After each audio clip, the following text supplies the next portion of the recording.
Good evening, folks. It is Thursday night. It is 8 p.m. Eastern. You know what time that is. It's time for your Big Gold Belt Wrestling Podcast, and we have a lot to talk about this week. We had double shows last weekend between the WWE debut on ESPN, Wrestlepalooza, and AEW's kind of debut on HBO Max with All Out going down in Toronto. We Absolutely. had two shows. Yeah, two shows there to talk about from last weekend. We got an NXT show coming up this weekend. We got a 500 list that drops every year that always ruffles some feathers. It's the most wonderful time. We'll take a quick look at the PWI 500, folks. Yes, we will. And who knows what else. Get ready. Your Big Old Belt Wrestling Podcast starts right now.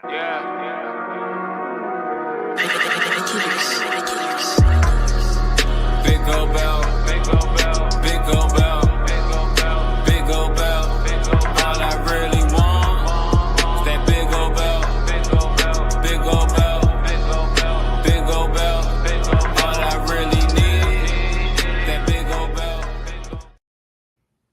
Hello, everyone. Thank you for being with us here tonight on your Big Gold Belt Wrestling Podcast. I'm Will in the center of your screen. Got two of the guys with me tonight to talk about some wrestling action. To my right, Damian G down in the Lone Star State. And to my left, our editor-in-chief, 2 James, the boss man, is here tonight. Glad to see both. What's up, man? Good to be here. Good spirits, good vibes.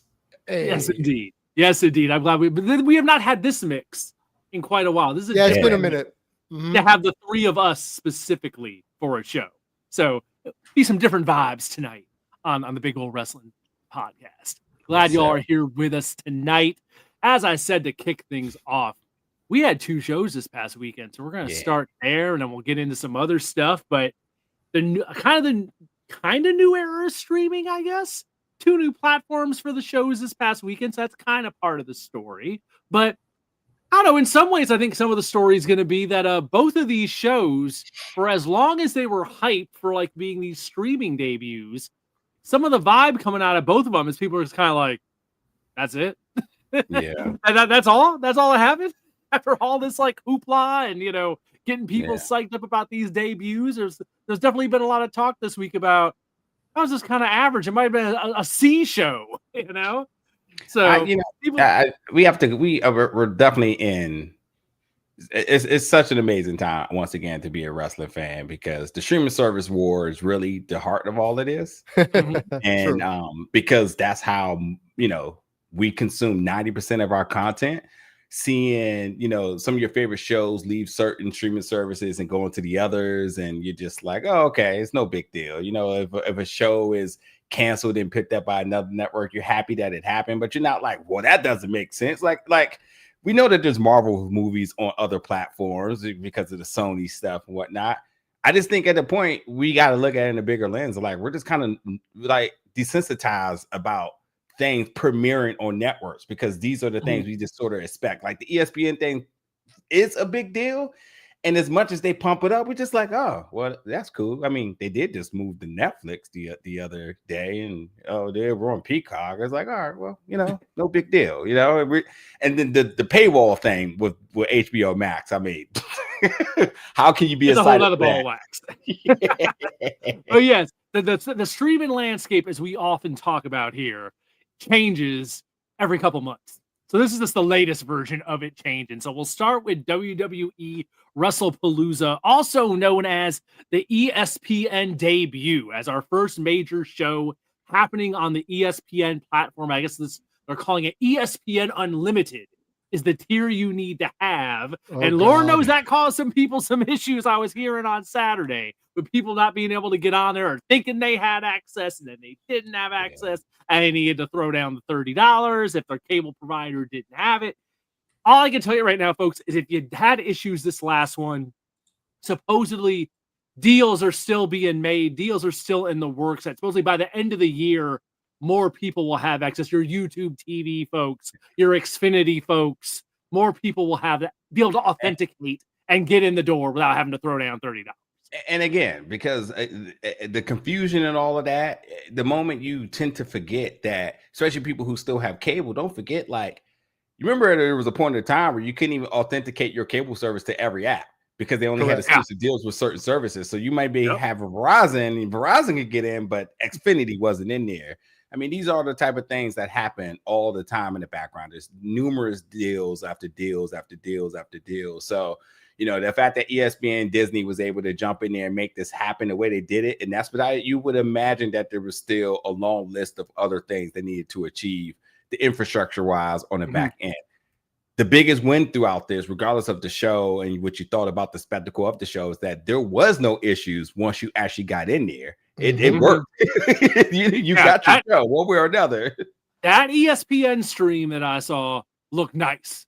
And it was solid. It had no issues. It was all good. I got home Saturday night right as the intros were happening for Seth and Becky. They were coming out. So the show was like in the last hour when I got home and turned it on live. And I was like, okay, but got right in, came right up. And for that hour I watched, it was rock solid. And I watched the rest later on, but I was able to jump right in, no problem, mid-show. So did your stream have commercials?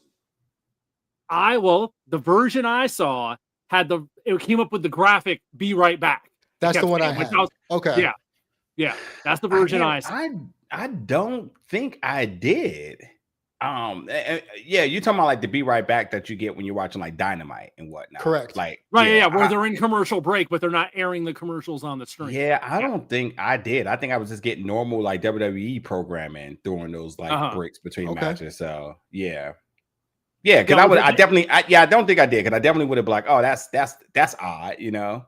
That awkward. Right, and that's the thing, because there's different versions of this now. Because like you have the Netflix International version, you got the ESPN version now. So there's multiple feeds, I guess, of any of these shows going on out there. So if one goes to commercial, like if you watch SmackDown on Netflix, when it goes to commercial on USA, they throw up a graphic just saying, "We'll be right back," and you don't get the commercials. Yeah, so it's the same version as that. You know what? I'm out to renew my NordVPN. I've been saying from the beginning, the international folks got the best deal of all because everything's just on Netflix. One-stop shop. You got your NXT, you got your SmackDown, you got your Raw, and you got your PLEs. It's all good on them. There. So, hey, Stephanie said to do it. So just listen to the boss. You know, Stephanie said it's okay. So it must be all right if Stephanie says it's okay. So. But right quickly, since we're talking about Stephanie, they had the little moment there where Undertaker came out and surprised her. To me, at least, it seemed pretty damn genuine. It didn't seem like she was in the loop. Like that genuinely surprised her. Now, of course, we always, nobody know there was no dirt sheets on it. There was no internal messages and scoops or any of that. So you have to imagine this was a two-man show right here. It was a Triple H said, "Hey, we got a special segment, and we got the Undertaker coming out." And I was wondering what the Undertaker was grilling.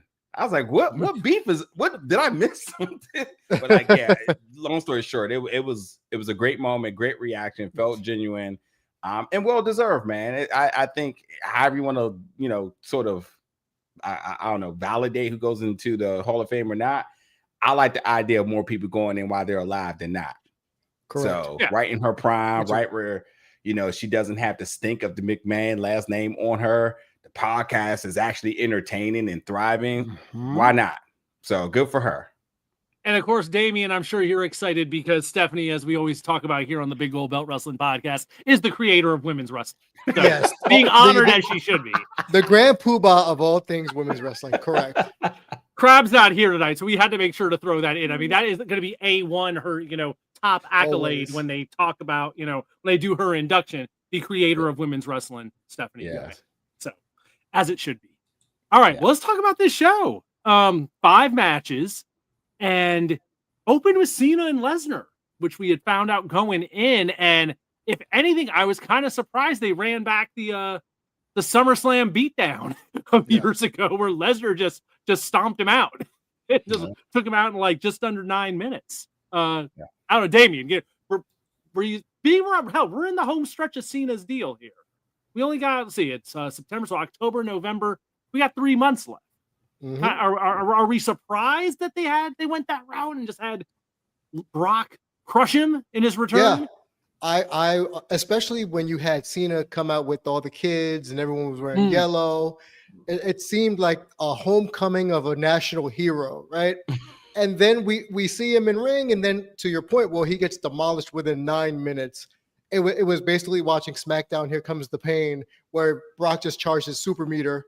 I was just like, finisher. And then to see Cena just wobbly at the end of it, just kind of walk off. And it was almost like dead air. And you're thinking, really? This is what you're doing on the retirement tour? You really had him get squashed by Lesnar of all people? They had a rivalry, sure. And I know John can't do a lot of the stuff he used to do, but squashed 9 minutes? Man of the people, man of the children. Like, come on, man. You're making more kids cry every week because of Cena, man. That just made me, it didn't sit well with me. And shout out to the guy or whoever had that sign in the back. He's not supposed to be here. We know why. Like, that was the best part of that match, bar none. Yeah, I got a lot of screenshots. That's for sure. People were showing that one a lot there. 2 Chains, how we feel about John Cena? Getting this close to the end of the road, taking that loss. I'm not mad. I mean, it's good. I definitely didn't want him to go out on a Super Cena note, so I think this definitely resets the table on that. And I also love the idea that it is possibly becoming less about the storylines and more about him revisiting old rivalries, and that is the storyline. So right. you know, Brock beating him, I think is good. I think it's good for ESPN and the coverage and what they can do with Brock going forward. Brock looked in massive shape. I mean, you have to think he squashed him before when he wasn't even at peak shape. Now he looked 3 times the person he did. So at 47, incredible Hulk size out there. You know, Luke Ridnow, like, you know, this ain't the just throw the green body paint on my guy here. Yeah. But yeah, so I'm not mad at it at all. What I really was hoping was that Brock went up there and terrorized those kids. Now face him off. He made him cry. I mean, that's pretty close. Yeah, well, in the crowd, I saw that. And like, honestly, if he had went up there and terrorized those kids and then Cena went Super Saiyan, like, I would have been down for that. Like, that makes sense, you know. Good old anime storytelling, can't go wrong with that. But I'm not mad at it. And I will say, just to talk about Cena going forward, the fact that the audience and the fans are now becoming sort of voices in terms of booking these opponents going forward, which is why we got, you know, AJ and Saudi next. It's good because it just shows you just the investment of the classic matches, the classic rivalries, his opponents that everybody knows is attached to him, which everybody now is thinking that Edge may be stepping through the WWE doors for a match. Which who's going to be the last one? Right. Yeah. And I don't know. Are we talking about who we think the last one should be? Because I got some thoughts here, but I'm not mad at it. I'm definitely not mad at it at all.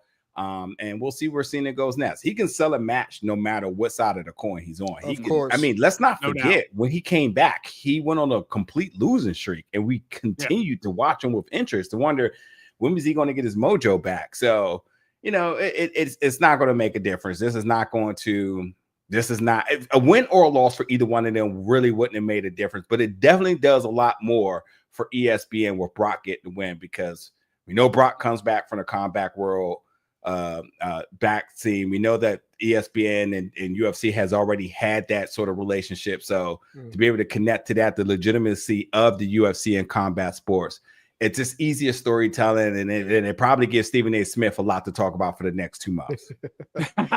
So that brings up an interesting question, because you brought up the point about the rivalries being the storyline. Should that have been the point in the first place? Should have gone that route to start with? I think no storyline, just greatest hits. I think greatest hits is absolutely a great way to look at it. I think they've just been pivoting a lot. I mean, the heel turn back to being face. I you know, we like to say this in the project management world, but this is agile development. You know, you meet the requirements and you go back and you redevelop, you know, and it's how they should do it. I think what you do in terms of project management, again, when you waterfall develop, you know, requirements change. And I think that's how you go wrong. I actually listened to a podcast the other day about a show that you had writers that wrote a whole season for something, and then the writer's strike happened, and because the writer's strike happened, they wasn't able to go in there and make edits for the final episodes, which in that case you have to really think like, things happen in the world, you need to make adjustments, popularity in certain particular genres and pockets make you want to emphasize on things more. So I think like instead of having this one overall in story arc with John Cena, which could have ultimately led back to The Rock, which I'm not sure if anybody was totally interested in that, considering what happened at WrestleMania. Why not pivot to like, hey, what do the fans want right now? Okay, yeah, Brock and ESPN, that's sort of a little pit stop we need to make, but AJ Styles makes sense. If Edge can get in there, that makes sense. The rumors of the other folks, I don't know what we're talking about, they could make sense, And then ultimately, does he sign off on another young talent, and giving them the rubs, or they carry going forward. I know y'all don't like it, but there's this guy that McMahon picked before he left, and Cena co-signed for him. Could Austin Theory be the Austin Theory? Could it be? Like there's Lord knows Austin Theory these days ain't the Austin Theory he was when the old man was there, as far as like his position. But yeah, night and day difference. Night and day difference, correct. Yeah, but one co-sign changes everything. I mean, it's no different from the show that they got running. I'm about to call it the UFC, the Future Legends. LFG. LFG. Yeah, it's no different than that. You get a co-sign from the Undertaker, you taking off, man. It's a big deal, Booker or whoever it may be. So, to bypass that and get it straight from Cena, I think like, there's a lot they can really set into place. But with the Brock situation or match, I'm not mad at it all. I think it's okay. We'll see what happens next. All right, let me throw this at Damien so we can change gears here on this show. For me, not even a question by a country mile. Stephanie Vaquer and Io Sky match of the night. Are you with me? Yes, I am. 1,000%. And I'll say it. I was objectively watching it. The first third of the match seemed a little, I don't want to say off, but they didn't have the chemistry in the beginning that they had the rest of the match. But when they hit that second and third gear, especially when we got to that last third, yes, give me more of it injected into my veins. I just want to see this. I want a best of 7 one day. It saved the show. Yeah. Honestly, it saved the show. Yeah, definitely. It was definitely the hottest thing on that show as far as like match wise. Correct. All right. How we feel about AJ Lee's return? Safe. Well done. That's probably that's probably the best way. But they had an easy road as far as like they did not need to do much to like make it work. And they definitely, I think you just named it too, James. They played it safe. I think it was kind of paint by numbers, but that's all it needed to be for a first time out. I thought Seth and Becky put on were tremendous in their tremendous show. I was going to say that, man. I have been on the record of saying in the 4 Horsewomen that I felt like Charlotte was the ultimate workhorse. She was the ultimate dance partner.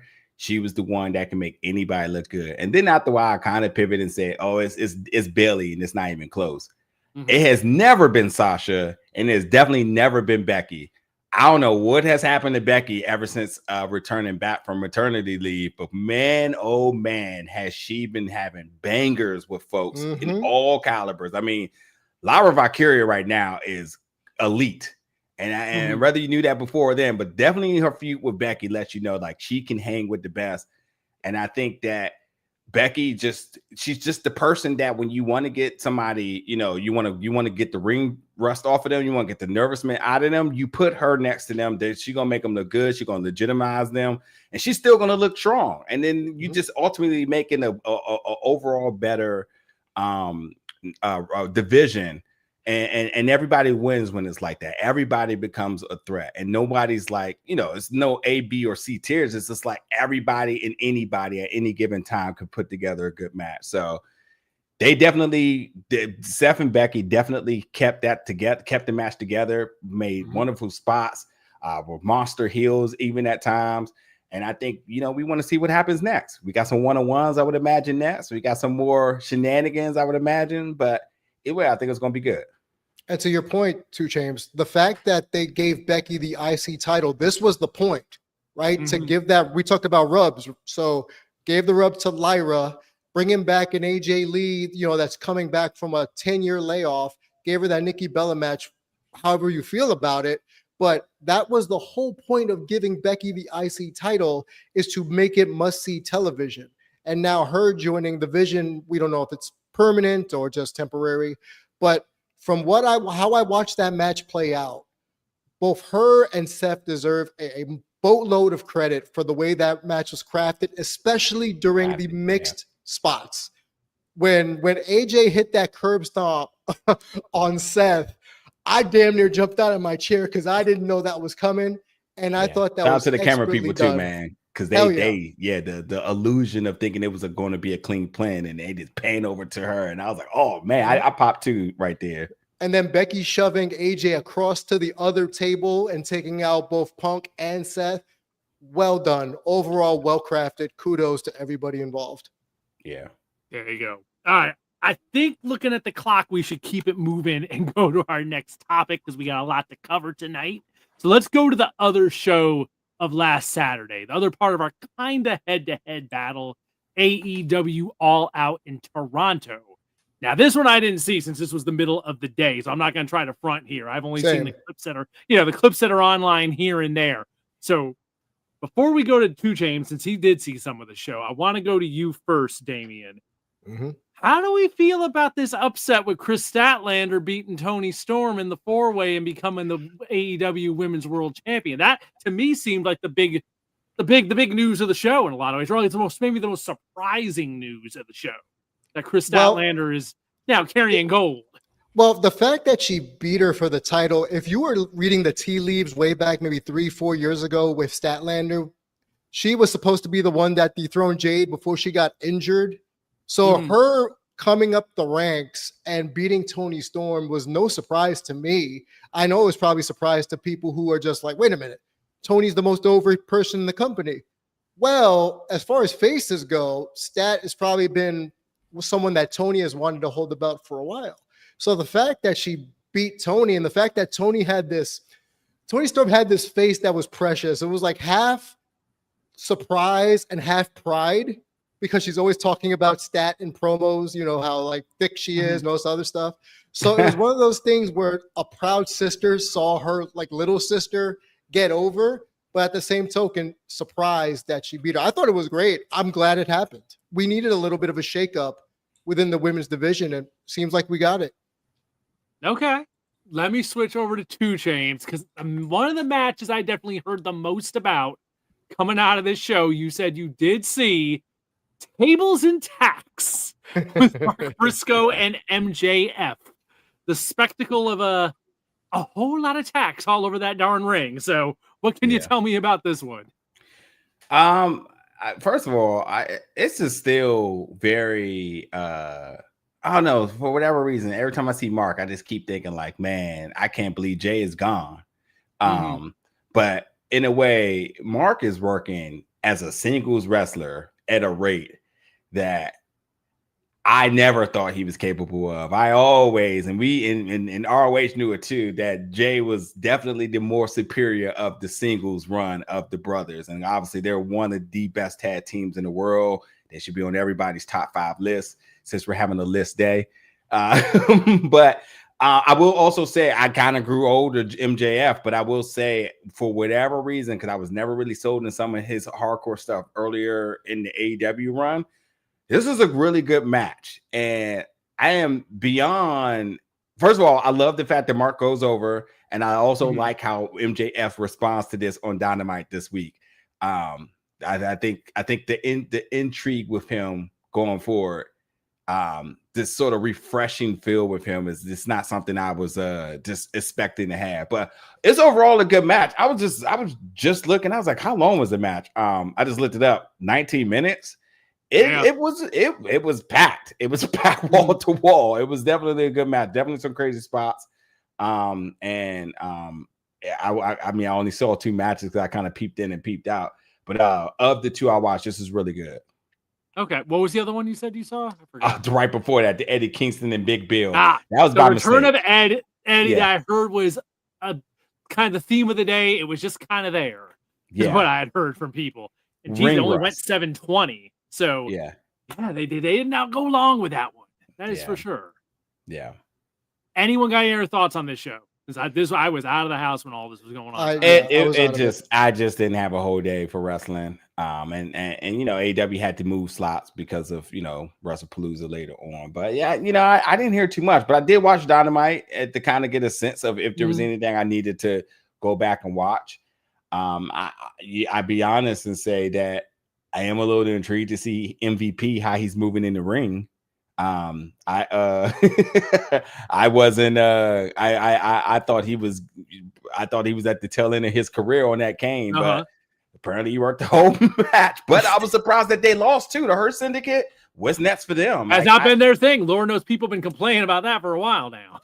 Yeah, you know what's so crazy too, because like MVP is like grandstanding in AEW right now, and how he doesn't like Triple H, and it's interesting to see if things aren't going his way, where will his loyalty goes next? Because we do know a lot of MVP's frustration is because the Hurt Business dismantling and never getting a chance to put it back together, or letting him sort of be the architect of it. And he goes to AEW and he gets to do it how he wants to do it. But if you're not winning, you're losing the titles, you know, and we know this roster is very oversaturated. You know, what's next for them? And what's next for them, not only in the ring, but how they're going to respond to things outside the ring. So that, I think, is going to be interesting in the next few weeks or so. There you go. All right, let's do this. We're a little ahead of schedule, which is good because there's definitely a lot of stuff to get into. Let's do our mid-show break. And then when we come back, you mentioned lists. We're going to talk about a list. Yeah. We got to at least touch on it. Crab's not here to give his thoughts. We know how he always loves this day when we have our annual discussion about the PWI 500. So we will dip into that when we return, give some thoughts on the PWI 500. From there, we got NXT this weekend. So we'll talk about NXT No Mercy. And who knows what else, folks. We got a whole second half coming. So stay with us, your Big Gold Belt Wrestling Podcast. We'll be back right after this. Looking to get your brand in front of people who eat, sleep, and breathe entertainment? Big Gold Belt Media is the place to be. We're all about reporting on movies, TV shows, conventions, and everything in between. And we want your brand to be a part of the action. Partnering with us means your sponsorships get featured right in the midst of our content. Plus, we're going to hype you up on all of our social media, connecting you with an audience that loves discovering new things from trusted voices in entertainment. We're easy to find. Just look for us on Big Gold Belt on all your social media platforms. Don't wait, reach out today, and let's start building something amazing together. Your spotlight is waiting here at Big Gold Belt Media, biggoldbelt.com. Thanks for being with us here tonight, folks, on the Big Gold Belt Wrestling Podcast, streaming live each and every Thursday, 8 p.m. Eastern. All right. It dropped, what was it, yesterday, I think, or the day before? I think it was yesterday. Day before. Okay.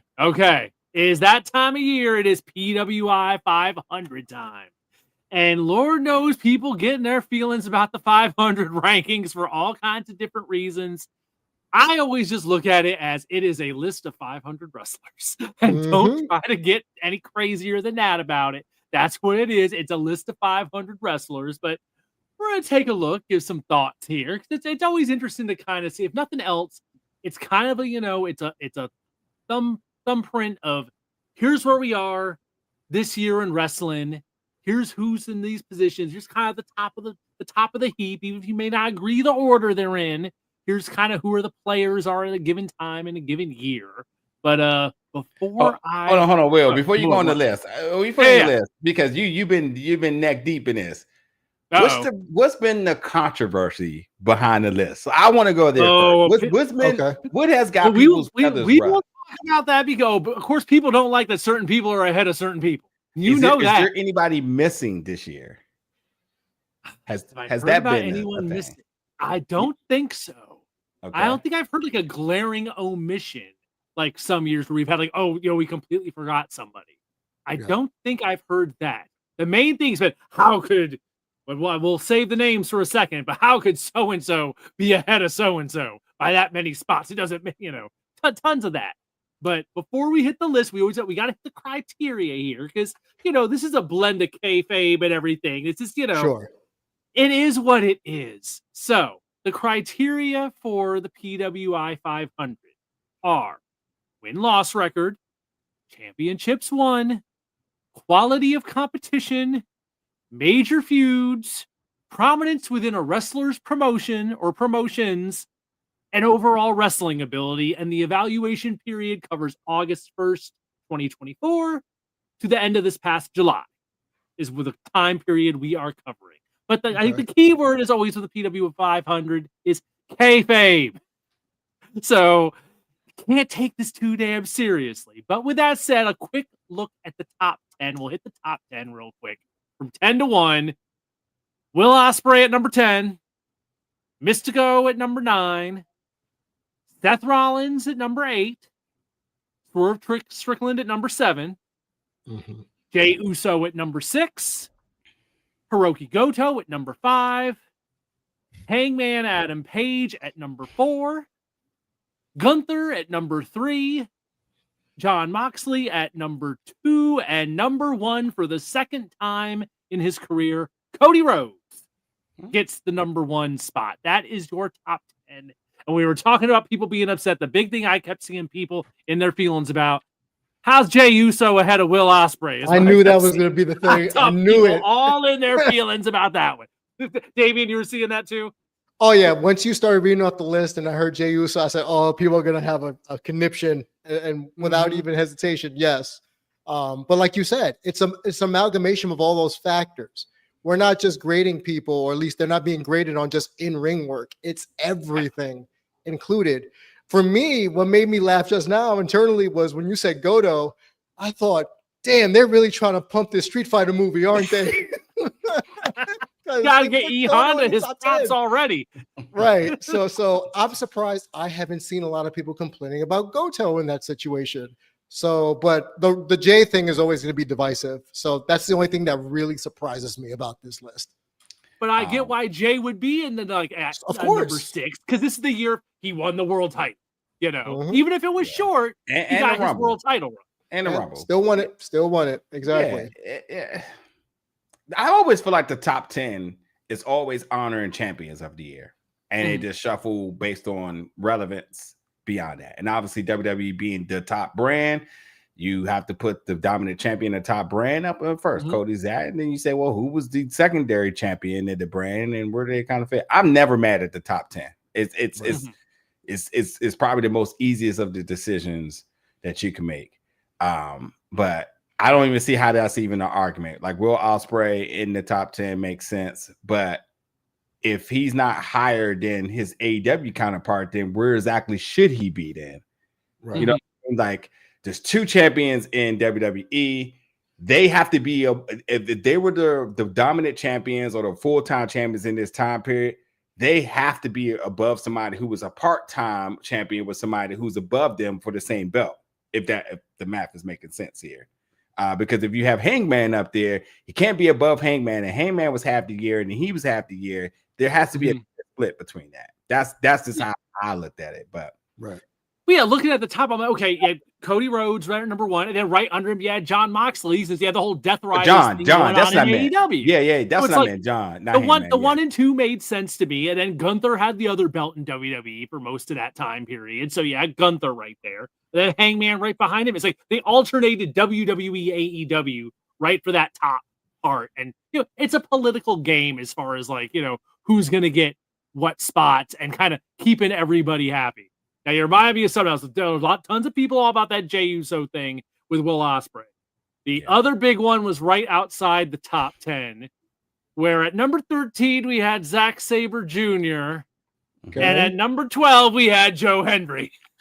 And folks were in their feelings about that. So about Joe Hendry being ahead of Zack Sabre Jr., but I'm like, so where's the TNA champion in the top 10 list? You mean Trick Williams?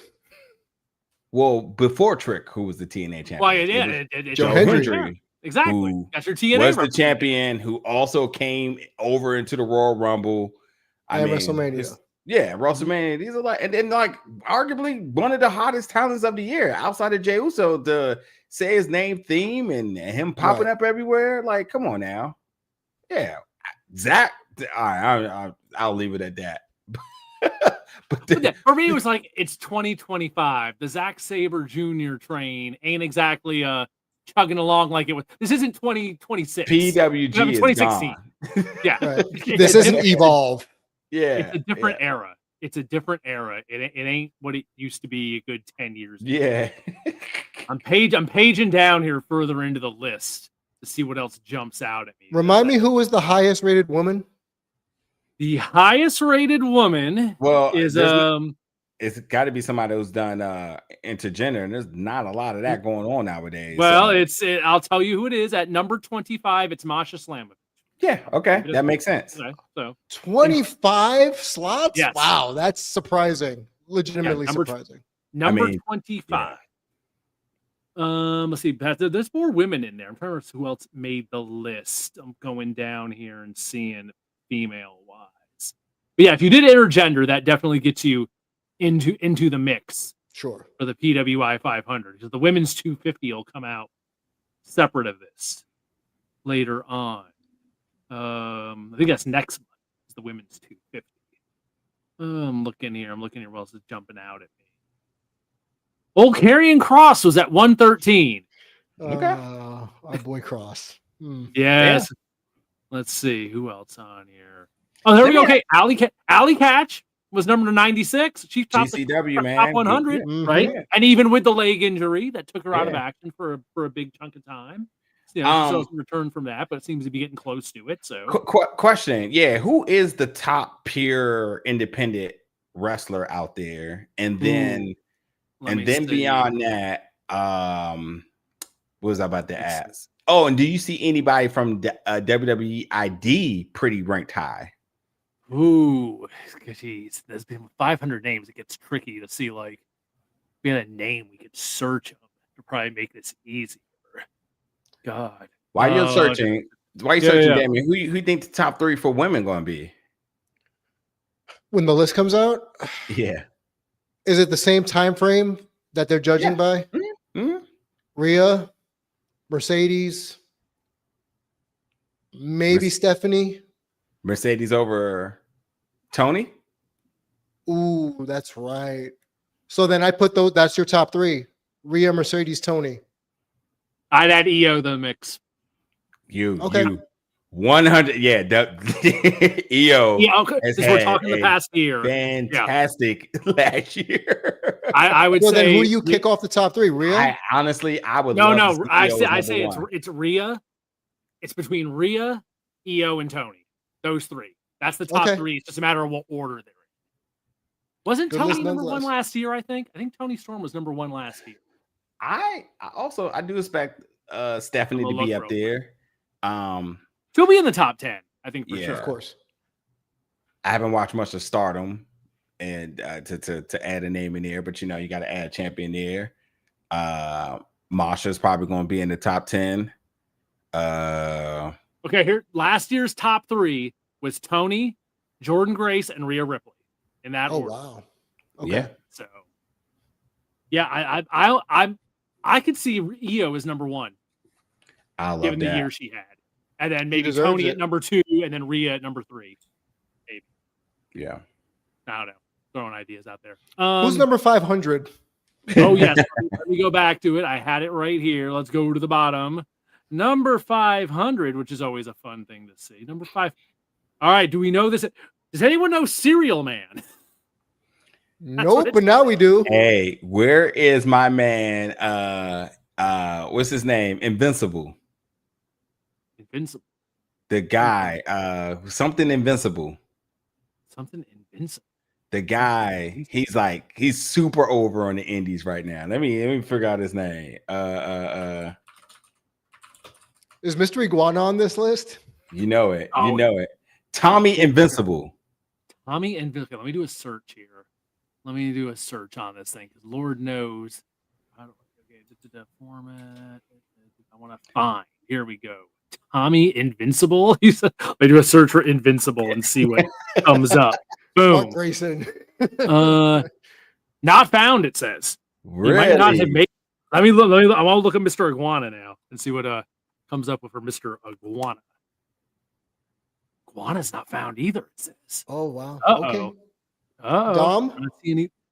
You got one of them files that's not OCR, man. Yeah, who knows? I mean, I did pull this from another, deal. I have the names, but it might not be there. I'm not going to sit here and say this is absolutely foolproof 100%. It is what it is. Let me just check the Tommy Invincible and see if he posts. Nah, he ain't post nothing on his Instagram, so maybe he didn't make the list. But good on Serial Man for being able for a year to say he made the top 500. and right by Serial Man, quick little local tie-in here too, James. Eagle O'Neill at 498, right by Serial Man. Nice. So there you go, a little local tie-in there. Seeing who's at the bottom part here, since I'm at the end of the list here. But I don't know. Outside of that, I mean, it's the 500. Don't get in your feelings about it, folks. Right. It's really not that serious. It's not that serious. It's not like they get a bonus in their contract if they make the top 500. Yeah. And then listen, shout out to everybody in their list, man. That's how I feel. Everybody making lists.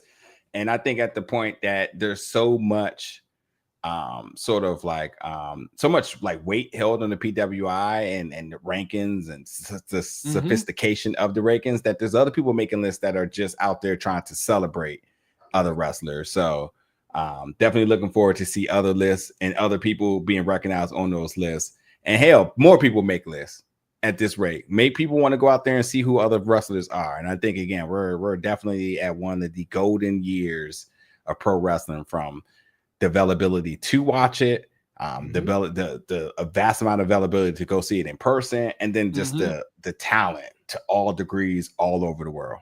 No, that is the biggest damn thing for me. Because I think back to when the first one of these dropped and going through it and just being like, you'd see names on here, you had no idea who there were. Yeah. And it's not like you had any way back then to like easily see any of these people. So you had to hope one of them names pop up on a flyer. You're like, oh, I saw that name. Exactly. Now it's like, if you want to see who any of these people are, you can do it at the push of a damn button. You can do a Google search and track down who one of these people are if you're looking to find out who some of these wrestlers Man, listen, I swear to God, I never forget that. Like the first time I had seen Lights Camera Fraction pop up, and I was like, yo, who are these brothers? I went right to Vegas and went to Future Stars of Wrestling, which was an amazing time out there, and they're still running and thriving. But I was like, yo, I gotta check these dudes out. And yeah, not only were they the workhorse of that of that promotion, but they cool as hell outside too. And I think like it's worth it when you realize like the culture of independent wrestling when it's healthy. And I definitely do think we although I'm not going to see independent wrestling as much as I used to, but we're also not hearing a lot of trash like we used to as well too. Because you know people get exposed in the heartbeat. You out here the hot dog in a handshake or any type of misconduct, man. So everything is thriving the way it should be right now. There you go. All right, let's move on from the 500. We'll be talking about the women's 250 next month. I think that's. Or are they going to go 5? Is it still going to be 250 this year? Wasn't it? Yeah, as far as unless they change something, it's been 250 the last couple. So we'll see. You never know. Discussions about them expanding that. Yeah, maybe they will. We'll see it. I mean, it ain't here yet, so it's coming. All right, Ray, get your panties in a bunch. Stay tuned, folks. All right, let's switch gears to this weekend and take a look at what's going on in NXT. This week's NXT ended with a bit of a crazy scene. We had they were teasing it that folks they're going to have the kind of sort of unification match. I guess they were advertising it as winner take all. But I think everyone with any damn common sense was like, there ain't no damn way they're just randomly doing TNA NXT unification title match on 1 week's notice on the CW, and it's just going to go off without a hitch. And sure enough, it did not go out without a hitch. We had a big invasion. We had a big brawl. We had Ricky Starks come out and eyeball the title. Hey, my boy was ore farming like no other. Yes, he was. Just waltz right through everything. Yeah. That was a hell of a moment with everyone brawling. I ain't got time for all that. I want to see what's going on over here. Hey, I wish Jamal was here because it's something Jamal says all the time, and I firmly agree that the focus is always the championship. And listen, that's me 1 billion%. fuck all that noise in the ring, man. Where that belt at? That's what I need.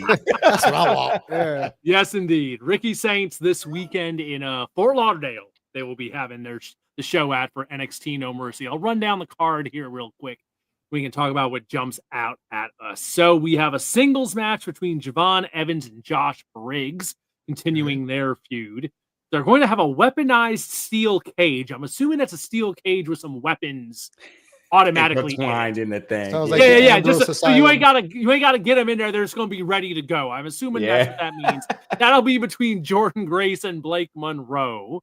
We will have a match for the NXT North American Championship. Ethan Page versus Tavion Heights.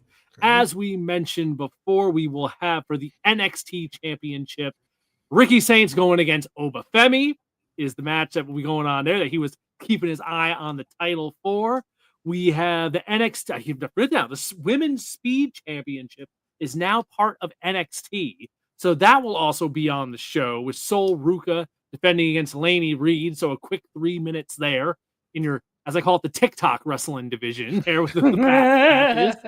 And last but not least, the NXT Women's Championship. JC Jane defending against Lola Vice in Fort Lauderdale. And Lord, they've been hyping up Lola Vice big time. So I kind of think we might have a title change there, but I'm not sure. I don't know, Damien, what do you think? What do you think on that one, on the women's title match? I can't believe I'm saying this, but this is the one time or one of the rare times I don't care about a women's wrestling match.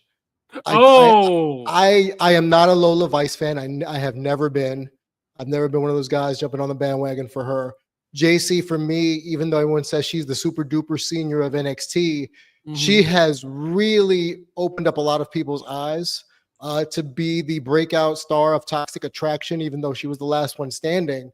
But everything with Jasmine Nix notwithstanding, she's improved readily and steadily. So for me, if JC doesn't retain, I will be surprised because I'm sorry, internet. I'm sorry, social media.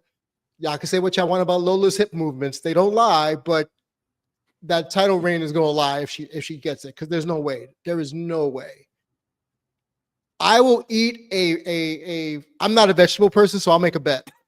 I will eat a bag of spinach on air. That's great. On air.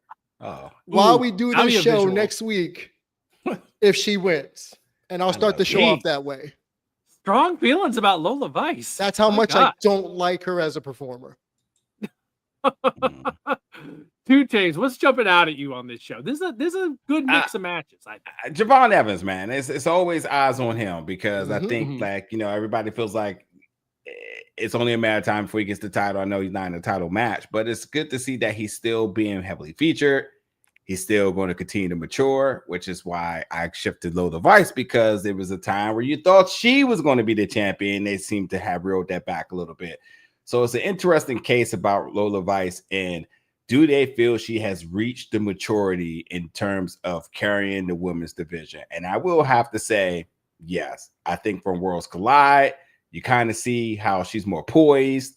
I think she's utilizing the ring a lot better. I think she's a solid wrestler, and I definitely think there's a lot more room to improve. But it was always about how she worked with other folks, and we know there's way more elite talent coming through the doors there. And when you are the champion, you have to be ready to face any and everybody, especially when you got TNA partnerships right there for you. So I am interested in that match, and I do think it's time for a title change. But I also think we are in that season now where people will be headed towards promotion land, and thus Oba losing.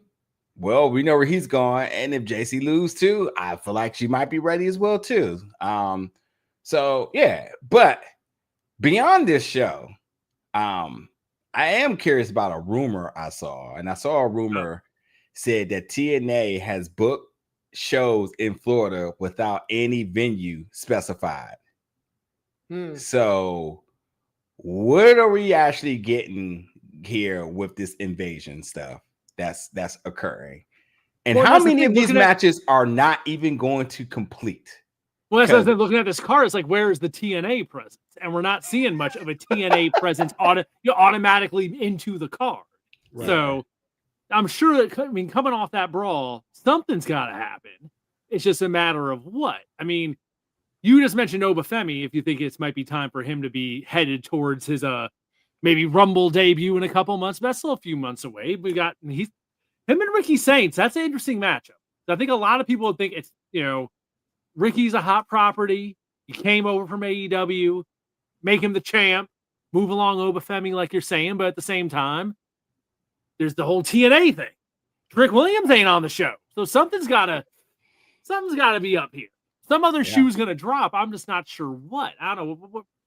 What do y'all, Damian? What do you think about this Ricky Saints Obafemi? Do you think it's time to do Ricky? I want to say yes, but I don't know if Ricky. And I'm going to say this nicely. I don't know if he's ready to carry the brand. Oh, no, come on. I would have. Come on, you don't watch that boy since Russell Circus. I know, and that's why I can say Russell Circus reference.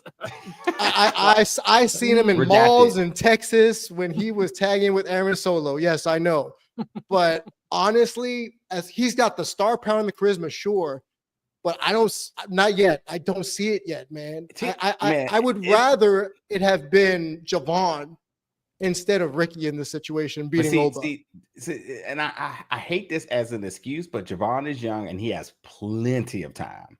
And Javon, you have to have the same questions because he doesn't have any proven track record of leading anything beyond just being a young talent that is just capturing each and every moment. I feel Ricky, we've seen Ricky as a champion before. We've seen Ricky in the aura he can create, the buzz he has behind him, the star power he is, the comparisons that he's had throughout his career. I think now is the time to legitimize everything that we've ever thought about him and letting him be the champ. Now, granted, it's not an if, it's a when, but I think the biggest issue is how do you properly handle Oba?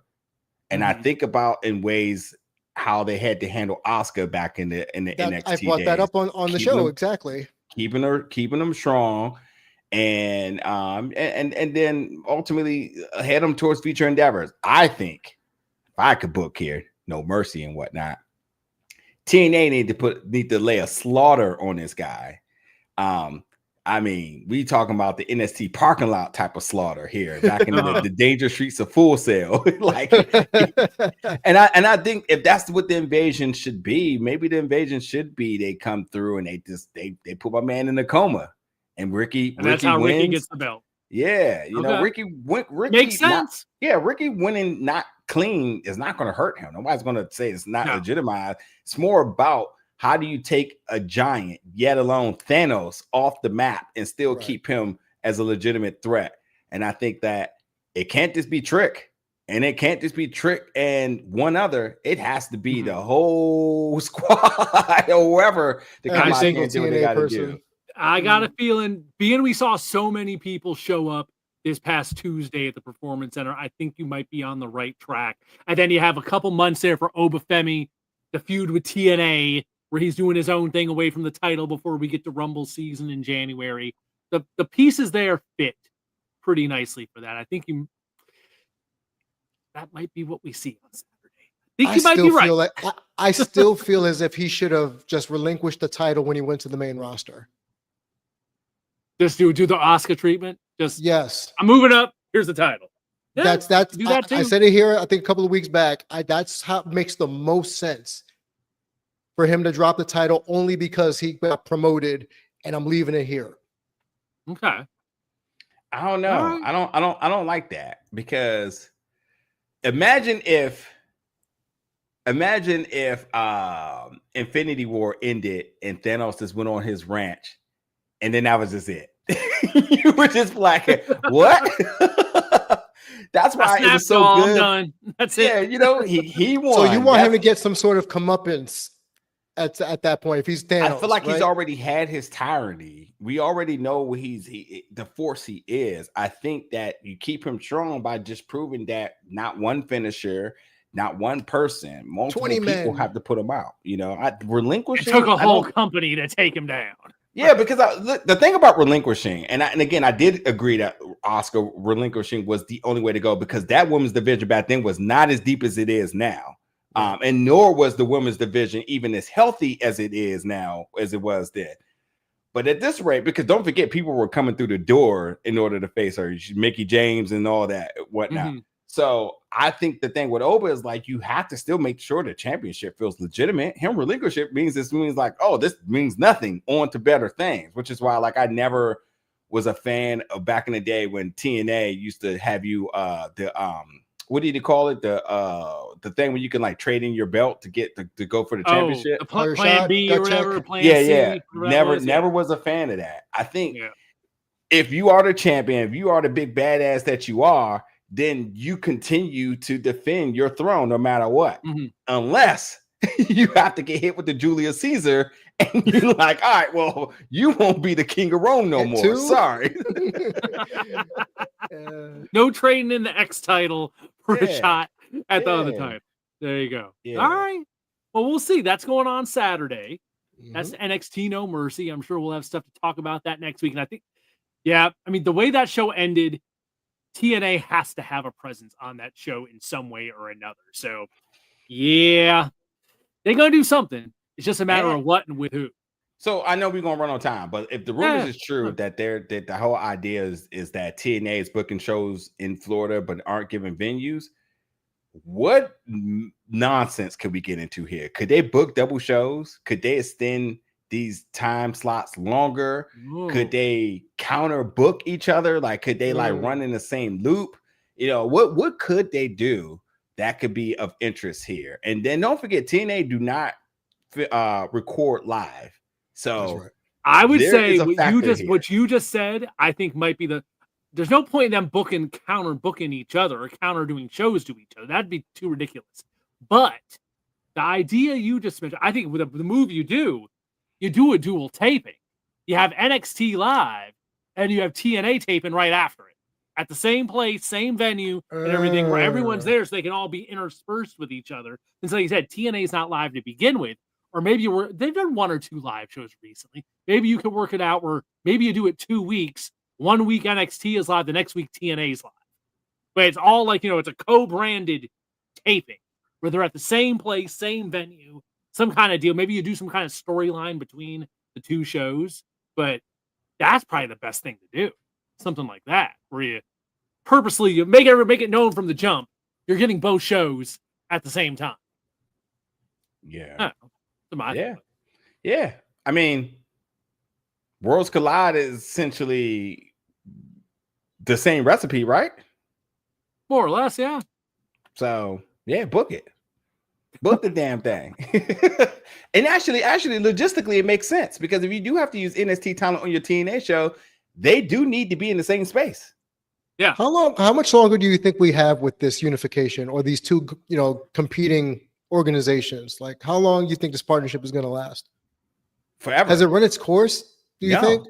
No, it seems like the ultimate goal is to get TNA a show that's not on Access, to get them a better TV program on a better platform. Okay. Whether it becomes part of Peacock or something, or if it's sold. Tubi. I mean, there was talk a couple of weeks ago of like Lorenzo Fertitta, like possibly buying TNA, which would just have been like kind of crazy since he's no longer involved with UFC, but obviously he would be, perfectly fine with following along with whatever TKO is doing. I'm surprised The Rock hasn't tried to Rock's not too much going on. That might be what. Are we going to talk about The Rock in the entertainment section in a bit, or is it too early to talk about that? No, we can talk about but that. I will just say, Damien, to your question, I don't think we need to be looking at an expiration date for the partnership. They're both thriving, and they're using it in a way that doesn't feel like a gimmick of like the forbidden door. It just feels like, hey, people are going to face each other because they can. It's sort of like the indies, except they have storylines. Can't go wrong with that. And because they waited this long to actually really utilize the invasion tactic and angle that we haven't seen in a lot of years, lets you know, like, they're taking their time with this. They're not rushing to.